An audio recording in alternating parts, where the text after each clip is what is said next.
Welcome, welcome, welcome. You have tuned in to the South Star Classroom episode 188 entitled Under Pressure When Prices Spike and Systems Crash. And we got to do my favorite part, which is check ins.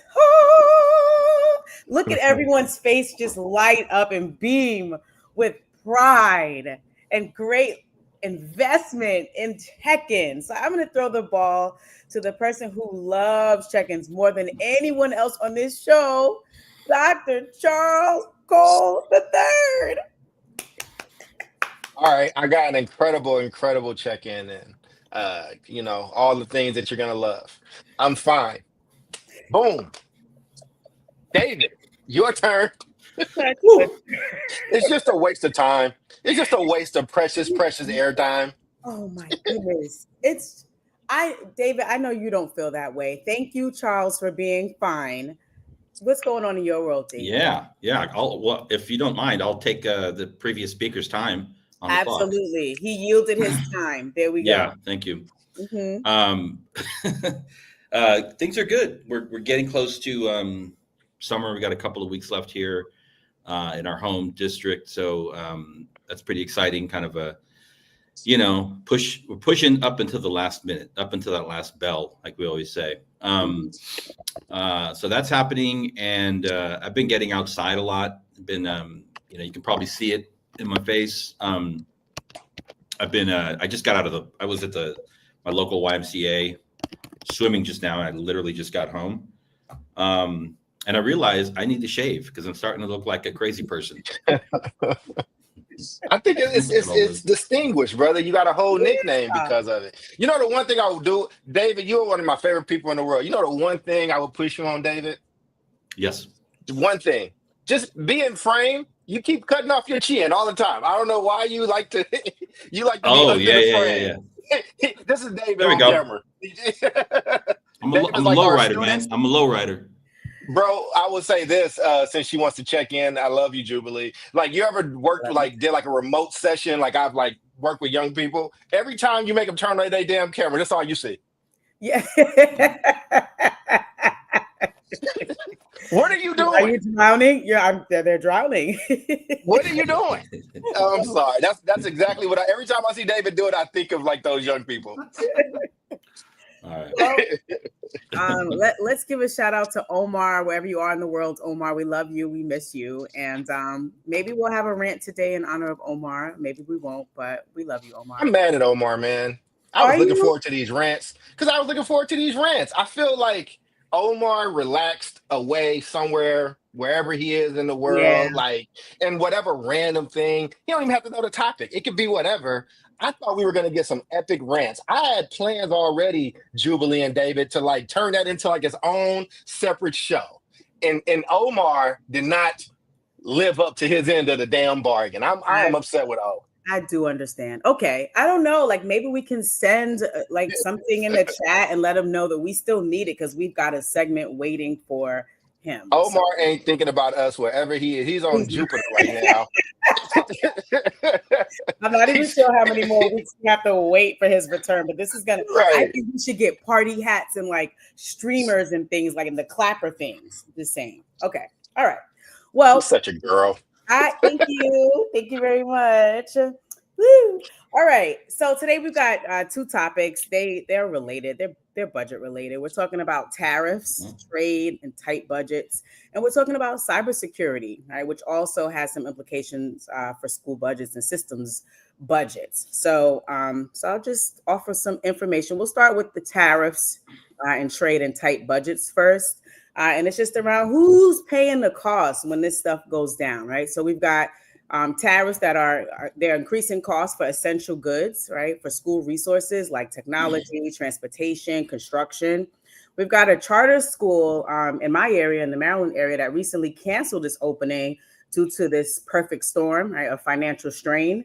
And I had shared with you all before, Blueprint recently rolled out a new budget allocation, right, and shifted from the historical per pupil allocation to an allocation that has a foundation. Every kid gets this, and then adds on based on like the student needs or student population. So if you are serving students that are with disabilities, MLLs, you get more funding, right? But the basic is this, right? So that has caused some a lot of shifting in this state, right? So we've got that. Then we've got some schools that are stockpiling supplies, pausing building projects. Some of our school buildings are desperately in need of rehabilitation, renovation, right, and just new spaces. Extending tech life cycles beyond their limits. So like these Chromebooks, especially in the day and age, we've really been trying to have some one-to-one with devices that students are using. Maybe 5 years ago, we thought that was optional, but it's not the case anymore. So there's strain in terms of that one-to-one. And then there's been like cost increases disproportionately affecting under-resourced districts. What a surprise. And widening gap for Black and Brown students. So I'd love to hear just initial thoughts. Our conversation, like I said, is going to be split between the tariffs, and then I'll share some information about the cybersecurity, and we'll talk a little bit about that. But what are your initial thoughts with these tariffs and how they're impacting schools and districts?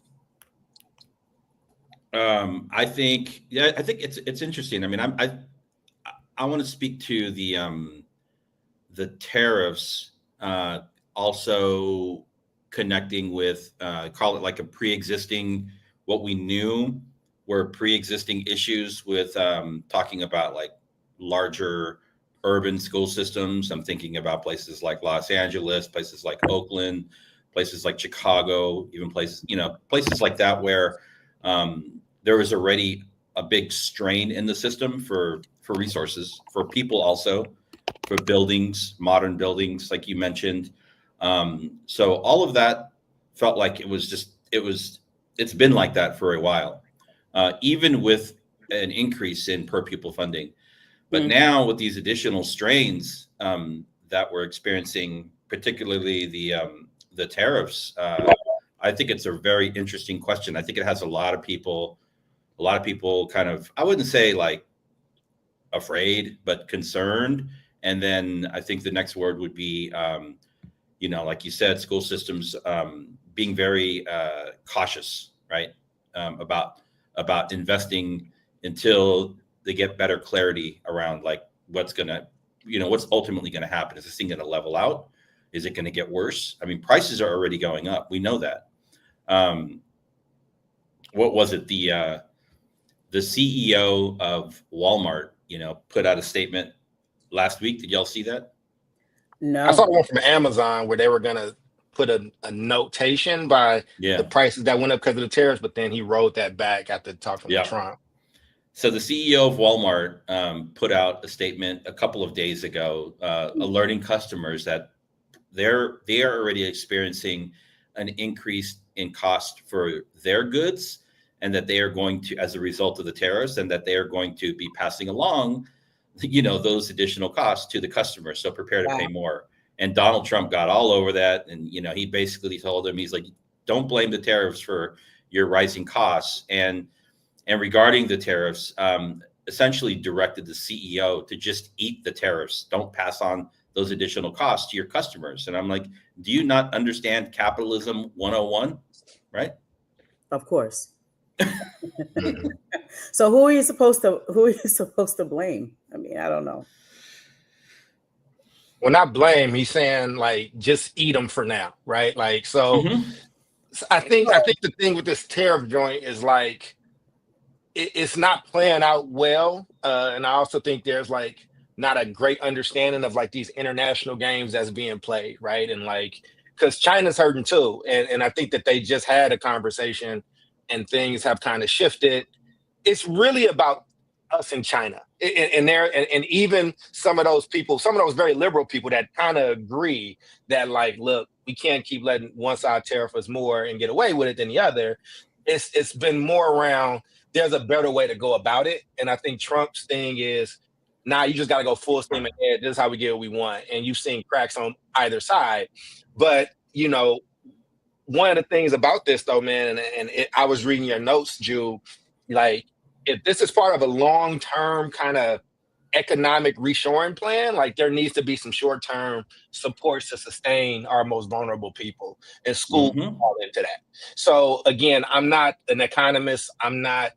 I can't summarily dismiss whatever play this is on the international level, because that's just not where my expertise lies. And I do stupid shit like read The Economist because I'm a nerd like that. So people have been kind of asking for people for the United States to hit back. But again, you have to cover and protect. If this was war times, it's women and children, right? So the equivalent of that is, your schools and daycares and hospitals, like they have to be a little bit more protected. If you're telling the middle class and upper class, like, look, this is what the plan is, I just need y'all to hold on, like that conversation he's having with the CEO, those are conversations that's going to happen. Yep. But asking a CEO to try to eat those costs when Walmart is one of the biggest big box retailers in the history of the planet is very, very different than asking a school to sustain in these moments. Yeah. And even like, I'm thinking schools, I'm thinking like systems at large, right? So like in some of my reading around this, it goes as far as like school buses, right? You're thinking, what school district doesn't have school buses, right? But when you're like, oh man, we need 100 new school buses and we got to buy them, right? Well, that's $2,500 additional dollars per school. I forget which state this is, right? But it goes down to that level. So now a school system needs to figure out, well, how we going to get these 100 new school buses for these routes to make sure that these students are, bused here.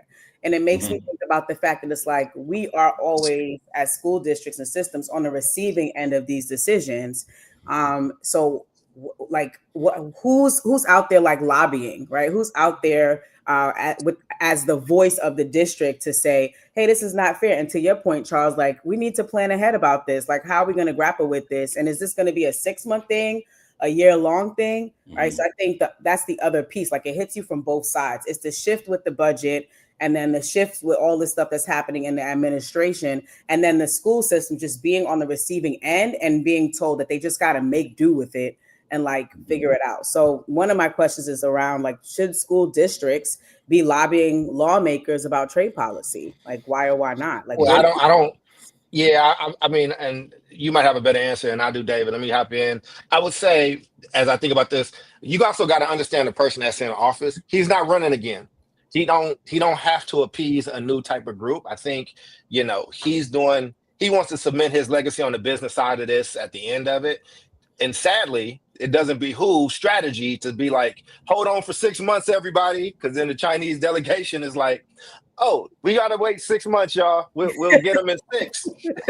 You can't really signal the pitch like that.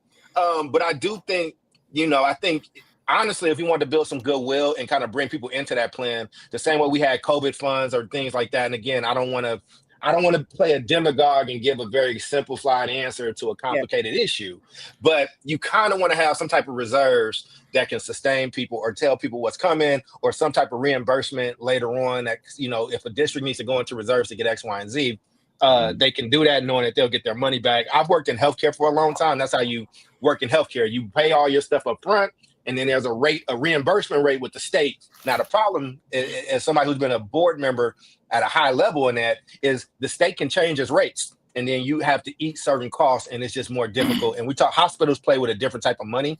And finally, I'll throw it to David. But there are tons of districts that don't have their own bus. They actually have to. We charter buses. You charter them, you get them, you rent them. OUSD is not a. I don't. To my knowledge, I could be wrong, David. You can correct me. They don't just have a fleet of buses. It's not that kind of district. Whereas Kentucky, the suburbs of Chicago, where I live, also, and that was an update I need to give, because the Pope is from not just he's from my little town, and there's been an influx. Oh, really? He is from Dalton, Illinois, and it has been crazy. It has been crazy. I ain't never seen so many white people, Mexicans, people from all over the world, Italians. Catholicism is big out here. It's bigger than you might think. So his house is walking distance from my house. Not his current home. His childhood home? Grew up. Mm-hmm. Yeah. Yeah. It's Dalton. You can walk Dalton. Dalton is that small. It's not. We're not a city or a town. We're a village. So our mayor is a part-time mayor, which is why it was crazy that she was in national news embarrassing us. But like, we just got out of that. I moved to this place that was supposed to be anonymous. I guess Dalton is a part of Chicago again, because when the Pope is from there, then the big city will claim you. So I didn't mean to get us off track, but this tariff thing. For places like Dalton, for these smaller places, like you have to have some kind of viable plan in the meantime, or just make whatever cuts you need to make. And I don't know how much lobbying you can apply the pressure, but I don't know if that's the best use of resources at this point. It may be, I don't know. Yeah. There are lobbyists that work for school districts, and they typically, I think historically, they tend to lobby, mainly look for funding, but also other policy kind of changes. And so, I don't know. I mean, I don't know what kind of impact that would have, but I will say, kind of getting back to what Charles was saying, districts and school systems that were not that have not historically done a good job of maintaining a balanced healthy budget with the reserve, paying close attention to enrollment and adjusting as you go along.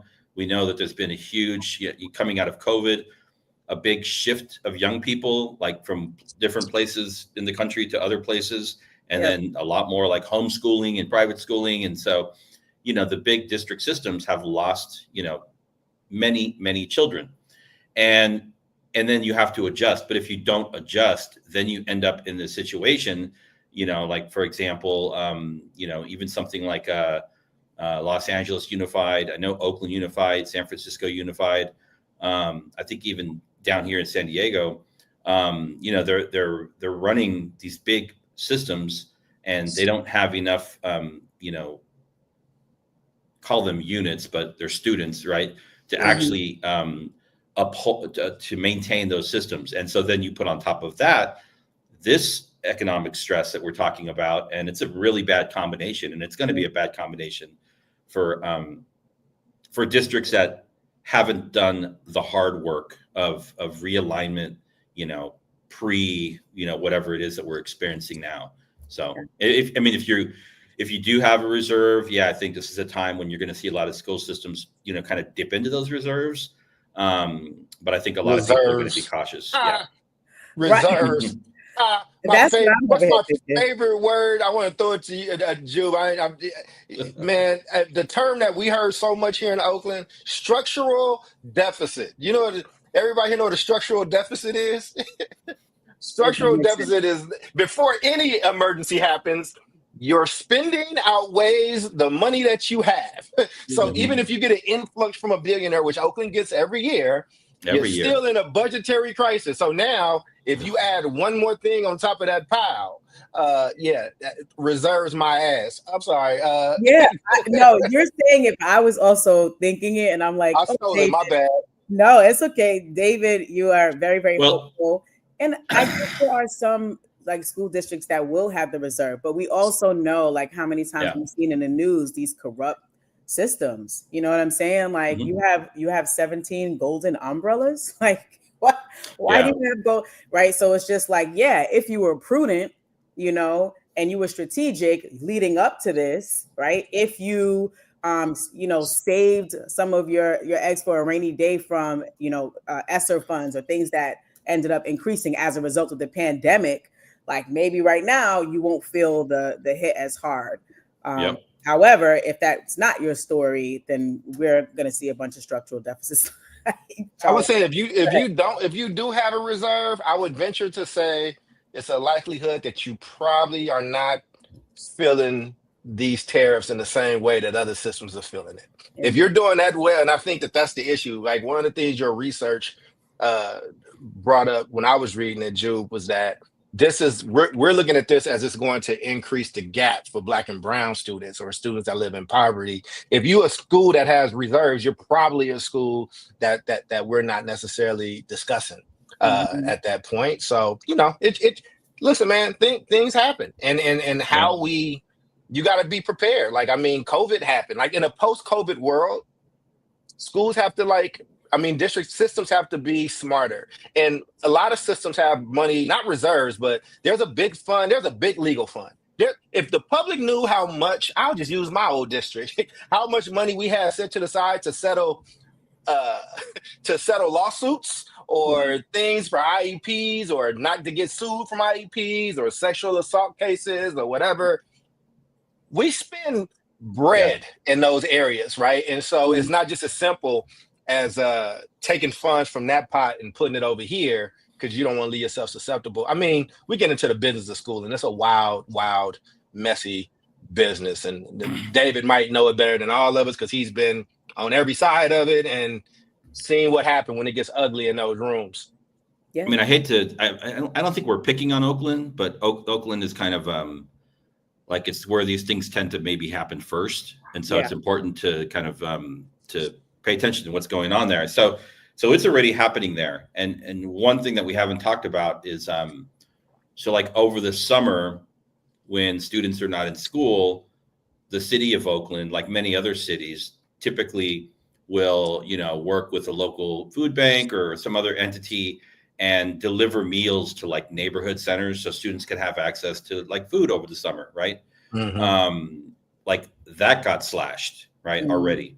And foundations have come in to pick up the slack. For next school year, they're already talking about, just because of pre-existing stress and new stress, having to slash like by more than half their after-school budgets. So, like it's already happening. This is no longer theoretical. Yeah. And I'm sure it's happening. It probably looks different in New York and Miami and in Dallas and LA and Chicago, but it's definitely happening. Yeah.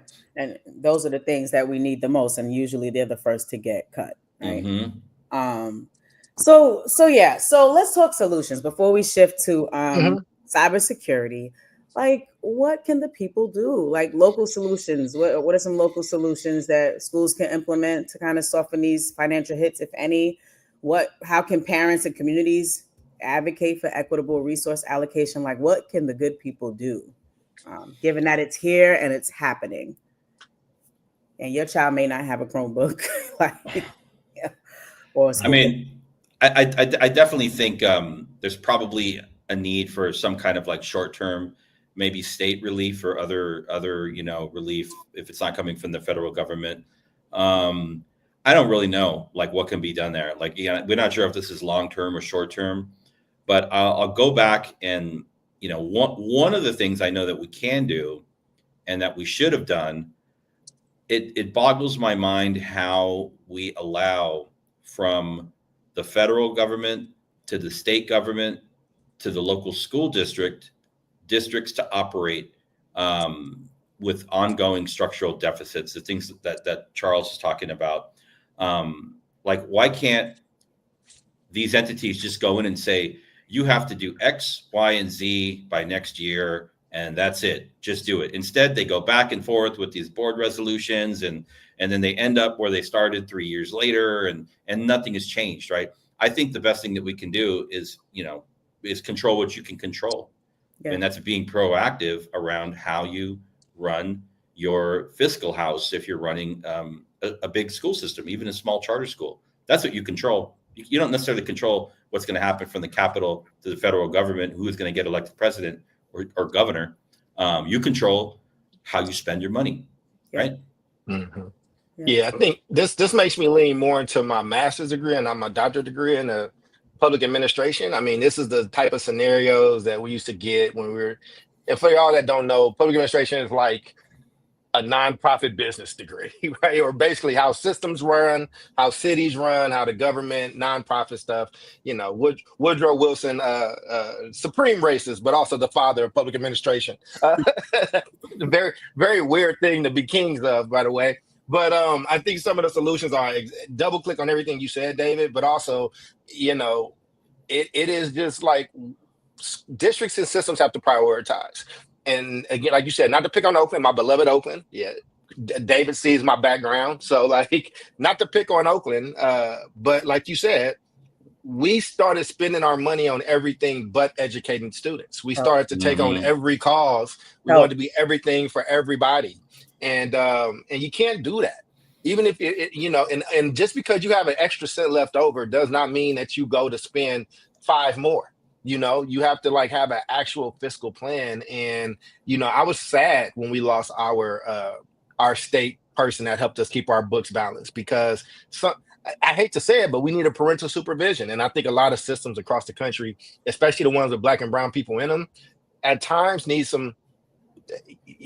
There probably would be more state takeovers. I don't think the state takeover is going anywhere soon. I think that business is booming, and we also need to look at some stuff. So on the solution side, and then finally, ironically, this kind of highlights the need, not for necessarily this tariff war per se, but our dependence internationally.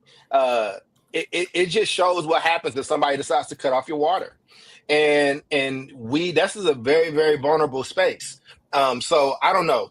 Again, I live in America. I hope things work out. I'm not going to be up here rooting against my country because I don't like who the president is, because I live here. But it also it's like, eras change, empires change, who's on top changes. And it's because of vulnerabilities like this, that if somebody can cut off your whole system and your water by raising the tariff to 100% or whatever the case is, then you were never safe in the first place. Yeah. Well, thank you for that. Interesting thoughts.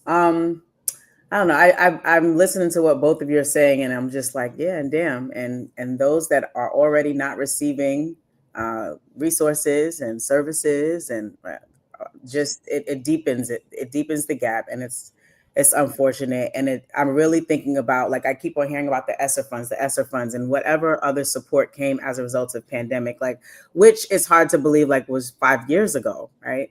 But for whatever reason, it's like, in trying to send so much support for that issue, for that pandemic, it's almost like people forgot that the future will be here, right? And we need to continue to think about what happens for the rainy day, always. And to your point, Charles, like, without somebody whose pure focus is that, then what happens? We move on emotion, we move on the trend, whatever is trending, and start making decisions for systems based on that, and not based on what the system needs the most, and ensuring that the most vulnerable get what they need, no matter what the climate is. And to me, that would be a grand old time if we could get to that place where it's like, it doesn't matter. We have $2 or $200 million, like, whoever our most vulnerable are, they are always going to get what they need. And that's the preference, and that's the focus. So. But somebody has to be somebody got to be the parent, though, man. It's like somebody has to be the parent to their daughter and son that says, hey, no more shopping, no more clothes, homeboy, no more Nikes. Like, somebody has to be willing to be the bad guy. And it's very, very difficult, though, in a place like Oakland and other cities where these things tend to play out publicly, and they tend to play out with not a lot of facts, very emotional. And when you have systems like the OEA, like the Oakland Education Association, our union here, they don't play fair, and they'll make you look like you hate people. They'll call you a Nazi if you hold some funds back. As you go to the next topic, does everybody notice the beautiful new feature? This feature, it frees up David and I. Yes, it worked for you, David. I like it. And then it froze you because you shouldn't have been doing it. No, but it frees us up. Now, as long as y'all don't post no craziness, as long as we don't get spam, we'll keep it up. If not, it's because if we take it down, it's because we saw somebody spamming us. But back to you, Jubilee. I get excited about these technological marvels of a comment box. And we share in your excitement, Charles. Lovely. So if I gotta share in check-ins, damn it, then you gotta act like you enjoy these updates. I think that's a fair trade-off. I ain't even gonna bother you about it. I know. Me and David be like, wait, we because we step on each other, we be like, oh, the comment up, I pull it down, it helps us out. Gotcha. No, I love that. And bravo. This is YouTube that's doing this? No, it's a StreamYard. Oh, But StreamYard is doing StreamYard added it. It's a feature that people that stream normally like in video game streaming Yeah, because it you're comes playing up. the game. Yeah. It just comes. So so it's they're trying to get more gamers, and gamers won't use it if they can't do that. I see. Okay. Well, Alonzo said we're moving on up. So thank you. Thank you, Alonzo. We're trying. Thank you. So let's talk cyber attacks, right? So just know that when I was reading this, I envisioned like some dude. Yes, I did envision it was a dude wearing all black, like the ski mask, picking up a phone, like a rotary phone, dialing and telling the school system, give me all your money. Like with that thing that covers your voice. What do you call it? You know, it changes your voice. A voice modulator. Voice modulator, right? Like this is what I envision. So the recent Power School hack compromised millions of student records, and school districts were suddenly faced with ransom demands. One of these, based on what I read, there's a school system that actually paid a ransom. Okay, ransom without the EDO. Let's get it together. Right. So faced with ransom demands, I'm not trying to steal nobody. I'm not out in these streets trying to steal nobody. You're digging. Right. Yeah. She had a dad joke for us, David. Kudos to you. So they were faced with ransom demands, data leaks, and zero backup. Why? Because key federal cybersecurity programs have been gutted.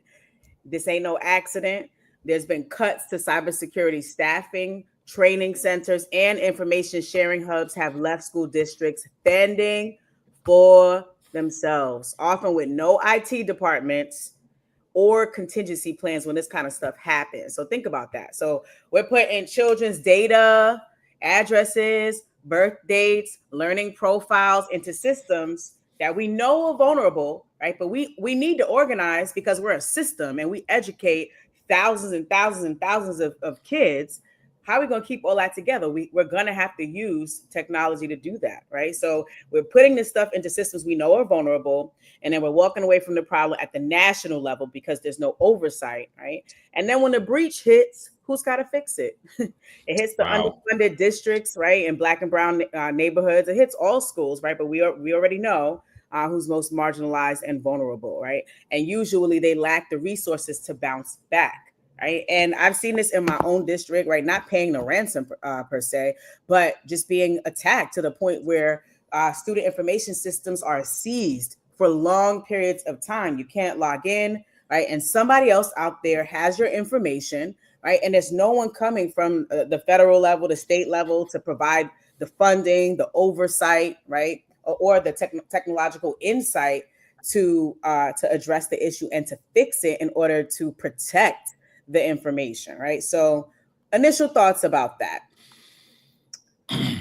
I mean, I heard about this when it first, and it's remarkable because I think Power School, I just did a little bit of research. Power School partners with 6,500 districts across the US. And and some of those districts are like some of our largest school districts. So I don't know what the actual student number is, but it's got to be a big number. And why this is not bigger news, I'm unsure. But so there's that. And then, Power School paid the ransom, right? And then the hackers went and asked Power School for more money. That's why you don't pay them. And then they went and then they went to the districts and asked them for money too. So crazy. I mean, at the end of the day, it all breaks down to, Power School having some kind of a vulnerability, right, in their system. And if Power School is going to have that kind of vulnerability, I mean, good luck to anybody else that, is operating some kind of education-based, information system. Now students are all on these, single sign-on platforms, Google Classroom, Clever, and then all of the other apps that, are connected through that. They've all got devices. Students are obviously using their school-based Chromebooks to do, other stuff on. And I mean, who knows? I mean, what hackers could actually get access to. I think the it's a situation maybe where ed tech grew a little bit too fast, right? Mm-hmm. Without the safeguards in place. And now you have, all this data that's floating out there, all this private information that's floating out there, which is, it's scary. It is. I want to add too, before you go, Charles. So they're extorting school districts. We know they're demanding Bitcoin payments under the threat that they're going to release this sensitive student and staff data, because staff data is also in these systems. Yep. And at the federal level, there have been cybersecurity supports that have been slashed, right? So there was a K-12 Cybersecurity Council and the MSISAC. They've been slashed or suspended under new budget policies under this current administration, right? So there's another thing. If you're talking about scammers and folks that want to infiltrate the system, of course, they also are looking for weaknesses, right, and opportunities to take advantage. And so if you've got less security and oversight, then what a grand old time. Like what a time to kind of do the do. So. Yeah, but I will say though, I mean, and back to a lot of my hospital workers coming into this because healthcare is probably the biggest target, just with the amount of money, the amount of broach. In 2014, we had a data breach, 9,000 patients, all their records, and just in the rise of like cryptocurrencies and just more things being online, you're just gonna see it. I don't know. Like I think education is just cooked in this. Like usually you don't go after systems like schools because it ain't like a lot of money that they got or the ability to turn it into. They're just not as flush. So just for example, let's say if Oakland's budget is about $750 million, UCSF Benioff Children's Hospital, one hospital, our budget was about $650 million. So just the scale, like I oversaw $4 billion in like healthcare stuff. But But I know you mentioned the thing about the feds, but in the last 10 years, there's been a ton of data breaches. Let me just name some. Yep. Yahoo data breach, 2013 to 2016. It was a 3-year breach of negotiations and like people behind the scenes. That impacted, how many was that?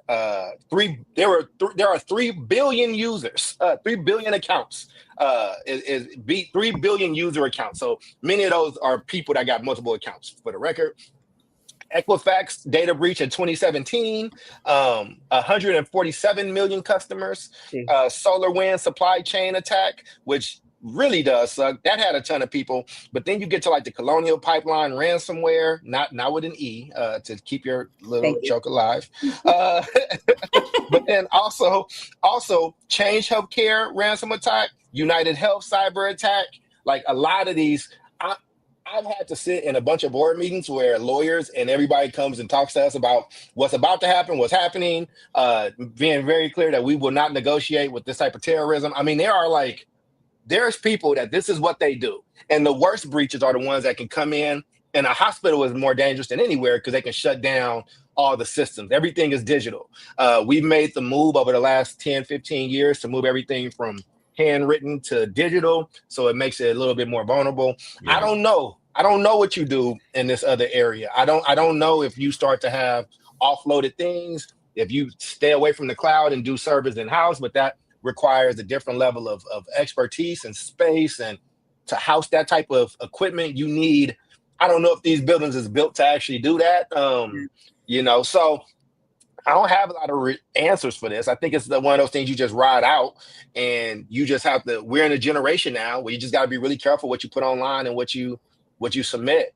I don't know, but I want to paint that context though of just how often this is happening. I mean, how often do you get a notification that such and such has been breached and your passwords may have been given, or or the big one that embarrassed a lot of people was the sex that sex website, the one Dolly Madison, Adam and Eve, the Madison, Ashley Madison. Or whatever. Ashley Madison.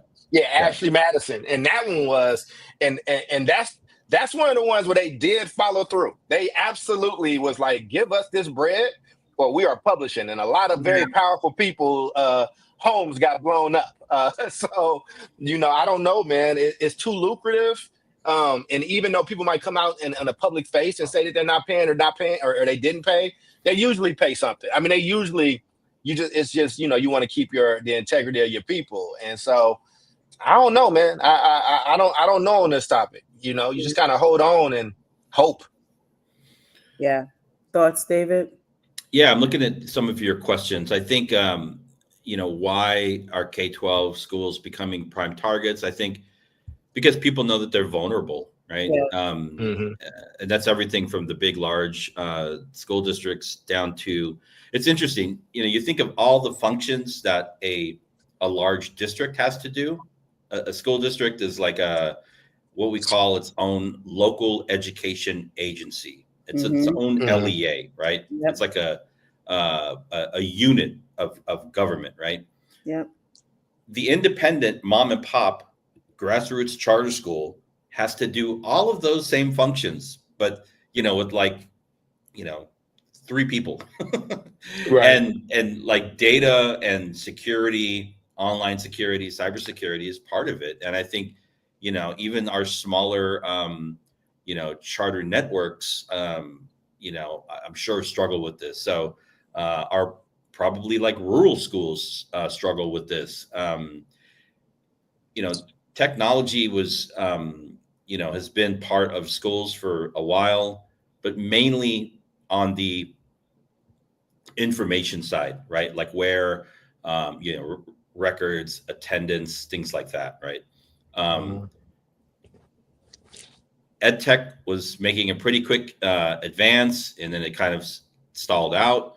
And so there was a lot of new platforms that were coming online, and people were signing up left and right, not making sure that there were guardrails in place. So pretty kind of like just haphazard.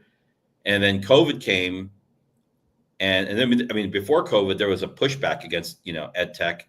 And then COVID came, and everyone's like, now we're all online. Yeah. Everybody, right? Yep. And a lot of people were not prepared for this thing. I mean, nobody was prepared for COVID. Yeah. But like if you were a big school system that, you know, didn't have any kind of I mean, corporate account with, you know, Zoom, or have a single, you know, some kind of online grading portal, or, you know, have some kind of like, you know, classroom, Google Classroom or something where you could like communicate with students via a portal, you were way behind the 8 ball. And that's just getting that stuff set up. Yep. Then on the back end of that, yeah, there's all these like gaps and vulnerabilities, and it's a mess. I mean, to be quite honest, when I'm talking about it, I'm just like, oh my God. It is. And that's why I was like, I don't know what the answer is, bro, because it's like because it's getting worse. And again, but it revolutionized healthcare for us in so many ways. It allowed us to treat more people, and stuff didn't get lost in paperwork. But you know, this was reminding me of, I was a kid when those like child safety bottles was coming out, and my grandmother would hand me the bottle as the child and be like, open this, right? And like that defeats the purpose. Like anytime I had to give a presentation at a school in Oakland, Jude, I would have to like hook my laptop up, and usually there's like a firewall. You know what they do? They just call a kid. A kid comes over and just, here, you're on YouTube now. Like, oh, okay. So like we're also trying to implement these sophisticated, like, you know, ed tech like measures, you know, safety measures. And the adults that's there they're not from that generation. They don't speak that. Listen, man, the best hackers are sitting in your damn classroom at 11 years old. Like, you know what I'm saying? Oh my goodness. Wow. Like, this is the new child-proof safety cap on bottles. Like that's and so when that's what we're working with, you know, but what I will say is I don't have a solution, but the capitalist in me, sorry y'all, is I have friends that do, you know, tech security and stuff like that. I would tell them, beef up, keep growing, get your certifications, because you got some contracts, some preventative contracts out there you can eat right now. This is kind of the gold rush if you are well versed in cybersecurity. If you understand cryptocurrencies, or you understand like how people use the dark web, and things like that, like people. The more that these stories come out, and that's the other thing, they used to try to suppress these stories because you don't want copycats. You don't want to, That's why they'll never report that they paid. I don't know where you found that report that they paid. Because we're usually on the same page in the United States around you don't negotiate around this. You Iran Contra that thing. You lie, damn it. Like if you gave some money, you lied. I don't know why they went away. It's like something appealed to their heart. But yeah, David, I really don't know. And I mean, but Jube, I would ask you, what do you think should happen? Like, how do you? I got a lot of thoughts, right? Because I just feel like always those entities that are the most vulnerable for whatever reason in our world, in our country, receive the least amount of care, security, right? So let's think about it. Like, so one of the schools in my portfolio operates on a military base. Just use your imagination and think about what I had to go through to get an ID, right? I don't have a record. Right? So it wasn't super hard, but the point is there's a lot of channels that I had to go through because I already have my license. I already have my work ID, which I had to go through some hoops to get that. And then I had to get one just to go to the school that's on the base. Why? Because they ain't playing that. When you get up to that base, go ahead and sneeze wrong, right? Like we are secure. You want to know why? Because the people who are serving our country, they live here. And children of the people that serve our country, they live here. We will die before we let you come in here and disrupt the peace. And I don't see that level of care and security around anything connected to schools and how school systems see, right? Security, right? That's just from like an overview, right? Like I'm thinking about going to schools, right? Now in New York, it's a different story. Not saying that there's not high levels of vulnerability. I think schools in general are vulnerable places, right? We think about the number of school shootings that we have had in our nation compared to other nations. It's like, why? How the hell do you walk up in a school and take all these lives? It's the same to me. It's the same mindset. The level of security concerning schools and school systems just doesn't exist, right? Like you go past the school and everybody's like, oh yeah, that's just little Jamie. Little Jamie standing by the door's wide open. Nobody's like, that's an egress point. Why is that open? Kids are in the school. Somebody could just go in there. You walk in the school, there's no school safety guard in the front. The school safety guard chopping it up, eating the bacon, egg, and cheese, talking to Lionel about the game last night, and nobody cares. It's a very lackadaisical, right, view of school overall. So who's really sitting there like, yo, we can't have this. Like, we need to ramp it up. Same way how we ramp it up, right? When 9/11 happened and things happened on home turf, and it was like, nah, we need that for our babies. We need that for our schools. We need that for our educators. Yeah. And the same, I think that if we did it and actually bought into it on a physical sense, then maybe we would see it in the cyber world. But we don't see it in the cyber world because I don't think people take school safety as seriously as they need to. And that's why it's also showing up in this technological world, right? Like how many schools still don't have cameras? Huh? I said, oh, Jude, I like your thought, but this is telling me that you think people care about schools and systems and kids in this country. I'm just saying, have we done our due diligence? We knew, we're not going to. We're not going to. Like, let's just be clear, right? Like, these cyber attacks is not new. They might happen at a school level, but that's like a personal vendetta. I don't like you, but it's normally you go after systems. I mean, look, if you what New York like education department for New York City, I mean, it's billions of dollars. Like this like, let's just. You don't care about a school as much as you care about that. But when you talk about like our military, right? Like, absolutely, they're never gonna spend more. And look, I'm not saying I agree or disagree, but they're never gonna spend more on like school kids and teacher safety than they are around like our drones that we like or like our military secrets. You said what? It's never gonna happen. It's look. David lives in San Diego. I don't know if David wants to take this military argument up, but like I'm just telling you, it's never gonna happen. I'm not saying more. I'm not, because I know that's like the largest part of our budget, right? Goes to military. I'm not even saying that, right? Because we're talking about national safety. But I'm just saying that when people look for populations to pick on, it's often systems involving schools and educators. That's what it seems like. We don't have I would say a barrier that's like, don't you come in here shooting, don't you it's a second thought because schools are safe, systems are safe. Like nobody's gonna bother you until it happens and it's on the news and it's like, oh snap, we didn't actually secure the premises as we thought. Like some schools still don't have freaking cameras, security agents walking around the perimeter. So I'm saying, I'm just talking about the mentality. That's what I'm talking about. I got you. I hear what you're saying. I hear what you're saying. That's my thought. And congrats to Toya's daughter, who just received her master's in cybersecurity. She teaches AP courses. She might have hit the jackpot. If she's an entrepreneur, like tell her, like That's you know, right. Get in there, learn them ropes, and then figure out how to start your own practice because we need it. You know, it's popular. But David, I didn't mean to step on your answer. Go ahead, brother. No, I mean, I think you got me thinking when you talked. I mean, it's amazing to think that we government-run school systems are ill-equipped for these types of attacks when we know that our military probably has some of the best technology and technology experts like on the planet, right?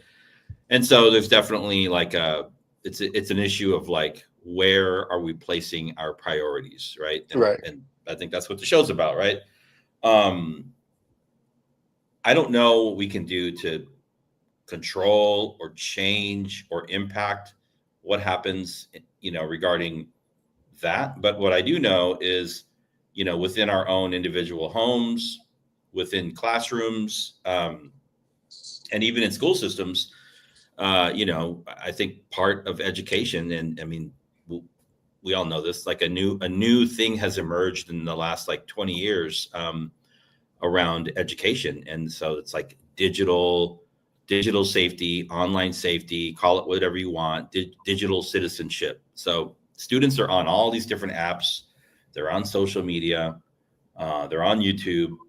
And God knows what else they're on. But, like we have to treat that education in schools and in our homes like we do the ABCs and the 1, 2, 3s and our history and science and, keeping our bodies healthy. Like online safety has to be part of the conversation for young people because, it's not necessarily going to result in like a hack or something, but, students putting out information, putting out personal information, getting involved in some kind of online situation that can, turn into some kind of a real world consequence is like a real thing, right? The whole world of like cyberbullying and all this stuff. I mean, I remember when they just started out with this thing called the internet, and MySpace, right? I think you're taking my example. Go ahead. I like this. Well, no, I mean, I was running a school when MySpace was just starting, and literally like the origins of cyberbullying. And we were just like, wow, this is a trip. The bullying's not even happening. It's not even happening like on the ground. It's happening online, before it shows up on the schoolyard or in the classroom. And a lot of it back then was like gang affiliation. But, for us, like we would we could find, students left their profiles public. We can go and see it. And like, Charles, he's got a public MySpace profile and he's all like, maybe he's holding guns and he's representing, the Acorn Project or whatever it is, and I'm gonna print this out. I'm gonna print out his information and go to his house and show his parents like how he's showing up online, right? And we did this with so many kids. Parents were like, well, because I mean we were dealing with parents that were like mainly from Mexico, and they had no idea what was happening, right? And so we had to get educated very quickly in how to like address some of this stuff, this online stuff, online gang activity, online bullying. But all that to be said, like there are resources out there for parents and for educators. I just pulled this up real quick. I mean, we don't have to go into it all that much, but I've been a big follower of this organization for a long time. Common Sense Media. I don't know if you all heard of them. Yeah. But they've been around and they have a website that's, chopped up into different languages and, really good resources for parents about, keeping your children safe online. Again, doesn't necessarily address the topic of hacking. Well, some of it does, but just, I mean, this is out there. These are very well researched resources that are out there for people. So just wanted to make a quick plug for my friends over at Common Sense Media. That's what we can do. We can control what happens in our homes. Yeah.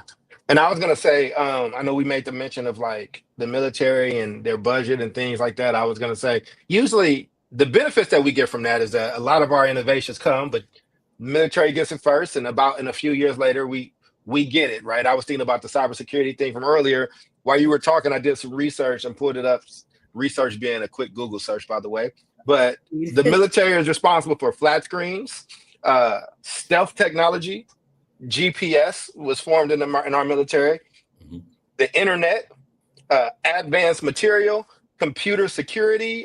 So advanced computer security techniques developed for military purposes. They take years to adopt and become widely available to the public, but there are some that are in play now. As you were mentioning, there's a reason why our military doesn't get hacked at the same rate as other entities like healthcare. And just things that you got to factor in. So, listen, man, there are some things I think people are working on, but the problem is as soon as you come up with something, there's always somebody else working. There's somebody else working to build something new. And the one thing that I wasn't pushing you on this, Jew, but the one thing I did want to state is schools are not the primary target of this though, right? Like there's other industries first. There's like healthcare, there's banking.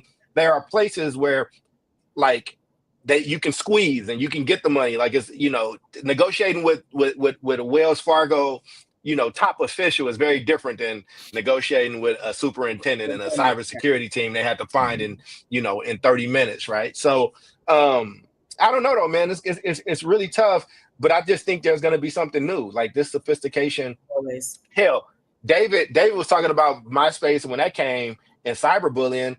If you were a full-grown adult during that time and a kid came to you and said I was being cyberbullied, they look at you and be like, I don't know what the fuck you're talking about. Turn off the computer. I was real bullied. Like, wait, did they hit you? Walk away. I'm being bullied. Right. You just turn off the computer and it goes away, right? But it took everybody some time to like adjust, right? And that's where you get a Common Sense Media, right? Because it's needed, because things are changing, times are changing. This group of young people, these generations are more emotionally in tune with themselves. And it's just a lot of things that we deal with now. And I think as society changes and technology fights to catch up, and we then fight as a society to adopt in a timely manner, a lot of shit gonna get lost in the wash. So like David said, how are you protecting your home? How are you protecting the things that you can control? But also, I don't want this episode to just be all fear. Like at some point, shit is gonna happen, and at some point, you gotta live, right? Like foreign nationals are doing what foreign nationals are doing with the president and China and these other places, and we're a lot of people caught in the crossfire. This data breach stuff is happening, and we can make it the biggest shit in the world and be depressed about it, or it's like, this is our reality and there'll be some new catastrophe, some new, megalopolis problem that will come and torture us all. So hell, maybe we need to be grateful that it's just these damn data breaches for now versus who knows what's coming next. I don't want to hear about exploding lunchboxes and shit. So I don't know what's happening next. We're gonna be something. Next thing is gonna have us wishing. Remember, y'all? Remember back in the day when we just had to worry about people breaking into the computer? Listen, I didn't know a Sprite bottle was just gonna explode when I opened it when I walked into this school. I mean, this is hilarious. So I will say, because we're about at time, right? So like. I talked earlier about the whole and there goes the data breach right there, baby. They're trying to go ahead and put it back up there. See, now I gotta turn off the little thing. But it's best viewers on streamboo.com. Look at that. Remove the space. Thank you. It's crazy. Thank you, Boo Boo the Fool. We appreciate you, Boo Boo the Fool. Okay. But I'll say two things. One, in terms of this whole technological piece, the cybersecurity, I think we get to know our rights, right? And I think school districts, and they have been stepping up. Like I was just reading, there's the North Carolina, school district in North Carolina. They made a strong stance, like we ain't paying y'all. right? And held PowerSchool accountable. So they are offering 2 years of free like credit monitoring and identity protection. Because that's the thing too. Like, how do we know that this is really, Jubilee ransom? What if there was a breach and somebody got a birth certificate, social security number, like some of this stuff, like it's very, very, it's this PII that you have to put into systems to enroll your kid in school, right? So they're not necessarily playing fair at all, right? So I think just knowing your rights and knowing, okay, well, you can't fix it. You couldn't stop the daggone breach, but at least you can stop it from, going any further with my information and pay for what I would have to pay for, which is identity, protection and credit monitoring. So at least I know what's going on and how it possibly could impact me personally with credit. Right. So I think that's cool. And then in terms of the tariff stuff, I mean, yes, we want one-to-one. We want every student to have a Chromebook. We're in this technological age where we feel like we can't live without it. But the truth is that we have. And so for a very long time, and even up to 5 years ago, right? Like even up to 2 years ago, some school districts still didn't make the transition. It was like a Chromebook. You want me to type my lesson plan into a PowerPoint? I don't know. Right. So it's just like some of the grassroots old school stuff. Like if we have to, lean on that for a little bit until things are corrected and we get more funding or whatever, I think you just prepare for that, right?